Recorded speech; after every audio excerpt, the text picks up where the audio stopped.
Pourquoi on replonge après avoir arrêté l'alcool et comment l'éviter? Alors, une étude française menée sur des patients en centre d'addictologie a montré que plus de 70% avaient rechuté dans les 6 mois. 70%. Ça veut dire que sur 10 personnes qui passent des semaines en centre spécialisé, 7 reboivent dans les mois qui suivent. Et c'est pas parce qu'ils sont faibles, c'est pas parce qu'ils n'ont pas essayé, c'est parce que personne ne leur a expliqué pourquoi on replonge vraiment. Dans cette vidéo, je vais te donner les 5 raisons et surtout comment les éviter. Je m'appelle Sylvain Rouget. Pendant plus de 20 ans, j'ai bu quasiment tous les jours. J'ai essayé d'arrêter plusieurs fois, avec la volonté, avec des pauses, avec des règles, genre juste le week-end, pas plus de 2 verres. Et à chaque fois, je replongeais. Depuis mai 2022, je ne bois plus. Et cette fois, c'est différent, parce que j'ai compris ce qui me faisait replonger. Aujourd'hui, avec mon équipe, on a accompagné plus de 150 personnes. Et on voit les mêmes schémas se répéter, les mêmes pièges, les mêmes erreurs. Dans cette vidéo, je vais te montrer les 5 vraies raisons pour lesquelles les gens replongent. Et aucune n'a à voir avec le manque de volonté. Je vais aussi te montrer les signaux d'alerte à repérer avant qu'il soit trop tard. Et les stratégies concrètes pour éviter de retomber. Si tu as déjà essayé d'arrêter et que tu as replongé, cette vidéo est pour toi. Si tu as peur de replonger, cette vidéo est aussi pour toi. Alors reste jusqu'à la fin. C'est parti. Alors, boire après une période d'abstinence, c'est pas un moment de faiblesse.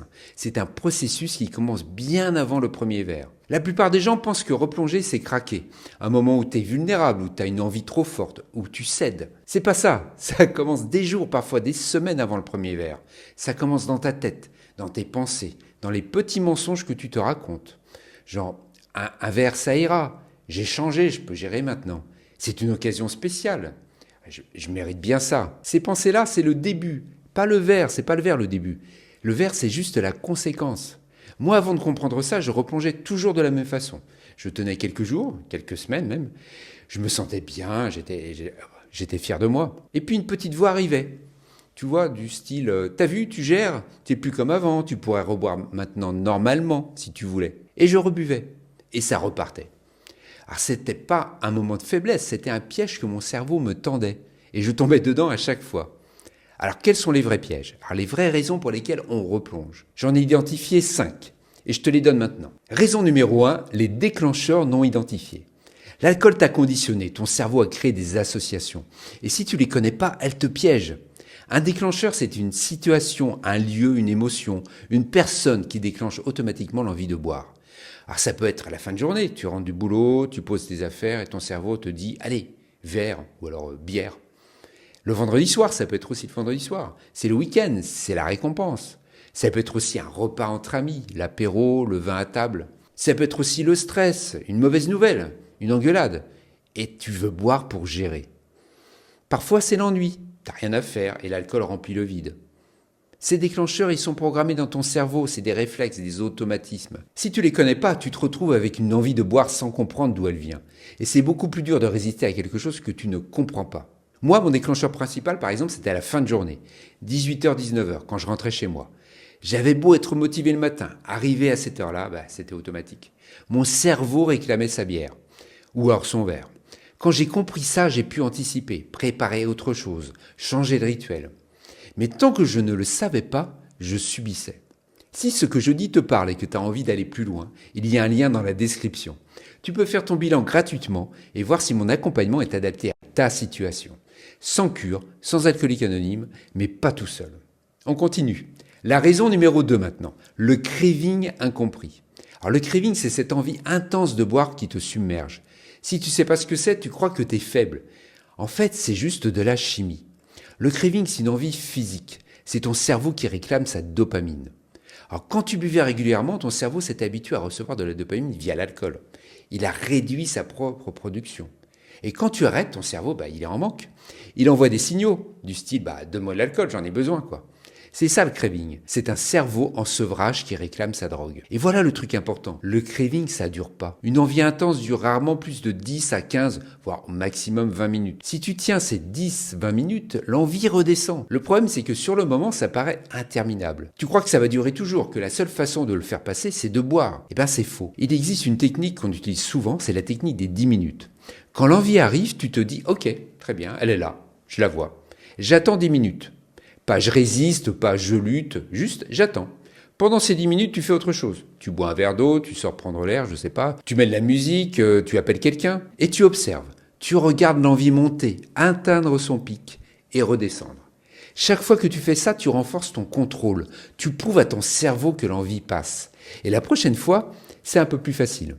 Alors moi, les premières semaines, j'avais des cravings intenses. Alors, comme je disais, surtout vers 18 heures. J'ai appris à les observer, à pas les fuir, à les laisser passer. Et au bout de quelques semaines, ils ont diminué. Aujourd'hui, j'en ai plus, quasiment plus, quoi. Genre une fois par an. Raison numéro 3, le vide non comblé. Arrêter de boire sans rien mettre à la place, c'est comme creuser un trou sans le remplir. Tôt ou tard, tu tombes dedans. L'alcool, ça prend de la place, du temps, de l'énergie, de l'espace mental. Et quand tu arrêtes, il y a un vide, un trou dans ta journée, un manque dans ton rituel. Et si tu remplis pas ce vide, il te rattrape. Tu t'ennuies, tu sais pas quoi faire de tes soirées, tu te sens vide, perdu. Et l'alcool, il est là. Il te dit, moi je peux remplir ce vide. Tu te souviens comme c'était bien? Alors beaucoup de gens replongent à cause de ça. Pas parce qu'ils avaient envie de boire, parce qu'ils ne savaient pas quoi faire d'autre. La solution, c'est de remplacer, pas de supprimer. Remplacer l'alcool par autre chose. Une activité, un rituel, un plaisir. Le sport, la lecture, la cuisine, les jeux vidéo, les promenades, les soirées entre amis, alors sans alcool. L'idée, c'est de donner à ton cerveau autre chose, une nouvelle source de plaisir, une nouvelle habitude. Moi, j'ai remplacé le verre du soir par de la marche, oui, ou par une méditation, ou par un moment de lecture. J'ai trouvé d'autres façons de me faire plaisir, d'autres rituels de décompression. Et maintenant, je me sens pas privé, je me sens pas en manque. J'ai juste changé mes habitudes. Raison numéro 4, l'excès de confiance. Après quelques mois sans alcool, tu te sens invincible. J'ai changé, je peux gérer un verre maintenant. C'est le piège le plus vicieux. Ça s'appelle l'excès de confiance. Et c'est une des causes principales. Tu tiens depuis plusieurs mois, tu te sens bien, tu as oublié pourquoi tu avais arrêté. Et une petite voix te dit « T'es guéri, t'es plus comme avant, tu pourrais reboire normalement. » Alors tu testes, un verre, juste un. Et soit ça repart direct, soit ça repart progressivement. Un verre, puis deux, puis tous les jours. Parce que ton cerveau, il n'a pas oublié. Les connexions sont toujours là. Les réflexes sont toujours là. Un verre et tout se réactive. Alors moi, c'est comme ça que j'ai replongé plusieurs fois. Je tenais, je me sentais fort, et je me disais, allez, un verre pour fêter ça, je l'ai bien mérité en fait.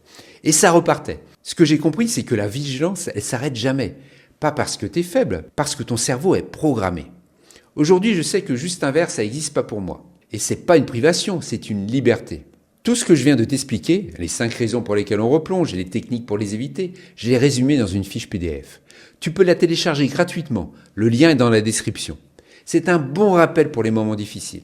Raison numéro 5, l'isolement. Arrêter de boire seul dans son coin sans en parler à personne, c'est la recette parfaite pour replonger. L'isolement, c'est un piège. Tu veux pas en parler, t'as honte, tu veux pas qu'on te juge, tu veux y arriver tout seul, prouver que t'en es capable. Sauf que seul, c'est beaucoup plus dur. Personne pour te rappeler pourquoi tu fais ça quand t'as une envie. Personne pour te soutenir dans les moments difficiles. Personne pour remarquer les signaux d'alerte avant que tu replonges. Les études le montrent, les gens qui sont accompagnés réussissent mieux. Que ce soit par un groupe, un coach, un thérapeute ou même un ami de confiance. Et il y a un autre aspect, ton entourage peut t'aider ou il peut te saboter.